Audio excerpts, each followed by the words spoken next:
క్రీస్తునందు ప్రియమైన సహోదరి సహోదరులకు యేసుక్రీస్తు నామములో శుభములు. దేవుని యొక్క కృప మీకు కలుగును గాక. ఈరోజు దేవుడు మనకిచ్చిన మాట పేతురు రాసిన మొదటి పత్రిక 3వ అధ్యాయము 14వ వచనం.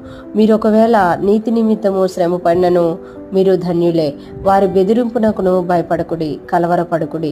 ఈ మాటలు మనము పేతురు రాసిన మొదటి పత్రికలో చూస్తున్నాము. ఇక్కడ పేతురు గారు తెలియజేస్తున్నారు కదా, శ్రమ అనేది, కష్టము అనేది, శోధన అనేది మనకు వస్తాయి. వాటన్నిటిలో మనం నిలిచి ఉన్నప్పుడు దేవుడు మనల్ని ఆశీర్వదిస్తారు అని పేతురు గారు తెలియజేస్తూ, మీరు ఒకవేళ నీతి నిమిత్తము శ్రమ పడినాను అంటే, నీతి నిమిత్తము శ్రమ పడతారు కొందరు, నీతి లేకపోయినా కొందరు శ్రమ పడతారు.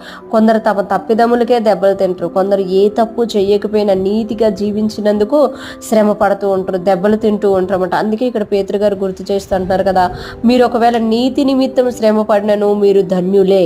నీతి నిమిత్తం ఎవరైతే శ్రమ పడతారో వారు ధన్యులు అనమాట. మనకి మత్తయి సువార్తలో 5వ అధ్యాయం కొండ మీద ప్రసంగంలో కూడా యేసుప్రభు అంటారు కదా, నీతి నిమిత్తం హింసింపబడు వారు ధన్యులు అని అంటారు అన్నమాట.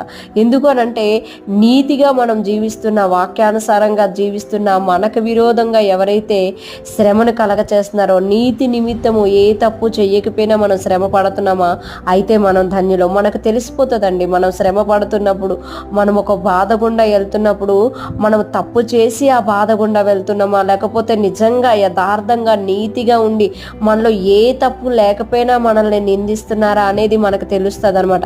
అలాగ మనకు తెలిసినప్పుడు, ఒకవేళ మనం తప్పు చేసి శ్రమ పడుతుంటే, ఆ తప్పు చేసినందుకు దేవుని దగ్గరికి వెళ్ళి పశ్చాత్తాపడి క్షమాపణ అడిగితే సరిపోతుంది. ఒకవేళ మనం నీతి నిమిత్తం శ్రమ పడుతున్నామా అయితే మనల్ని మనము ధైర్యం వహించుకోవాలి. ఎందుకంటే మనము ధన్యులు అనమాట. దేవుడు మనల్ని ధన్యులుగా చూస్తున్నారు. ఈ లోకంలో ఉన్నోళ్ళకి మనం అర్థం కాకపోవచ్చు.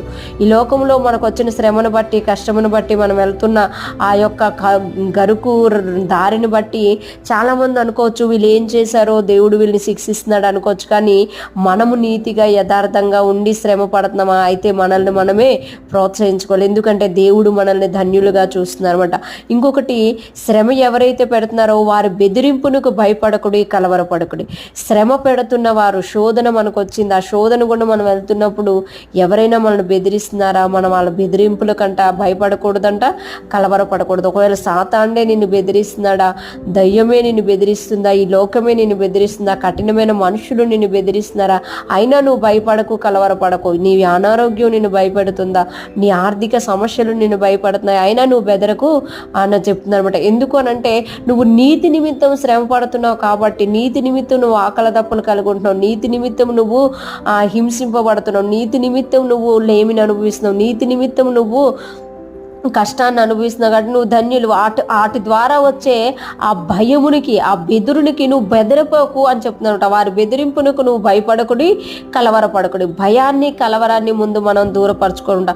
మనం శ్రమ గుండెలినా, శోధన గుండెలినా దేవుడు మనల్ని చూస్తున్నాడు అని మనము ఎప్పుడైతే గమనిస్తామో, మనము ధన్యులము కనుక మనము జాగ్రత్తగా ఏం చేయాలి అని అంటే, మనల్ని మనం ఇంకా దేవునిలో కట్టుకోవడానికి ముందుకు వెళ్ళిపోవాలి. ఈరోజు ఫ్రెష్ మన్నా వింటున్న ప్రతి ఒక్కరం కూడా దేవుడు తెలియచేస్తున్నారు కదా, మీరు నీతి నిమిత్తం శ్రమ పడుతున్నారా అయితే మీరు ధన్యులు. మీరు బెదరొద్దు, కలవరపడొద్దు, భయపడొద్దు, కానీ నా వైపు చూసి ముందుకెళ్ళిపోండి, మీకు గొప్ప బహుమానాన్ని నేను సిద్ధపరిచి ఉన్నాను అని దేవుడు తెలియచేస్తున్నారు. అటువంటి గొప్ప బహుమానం కొరకు మనం ఎదురు చూస్తూ, మనము దేవుని వైపు చూస్తూ ముందుకు సాగిపోదాము గాక. దేవుని యొక్క సన్నిధి మనకు తోడుగా ఉండును గాక. ఆమేన్.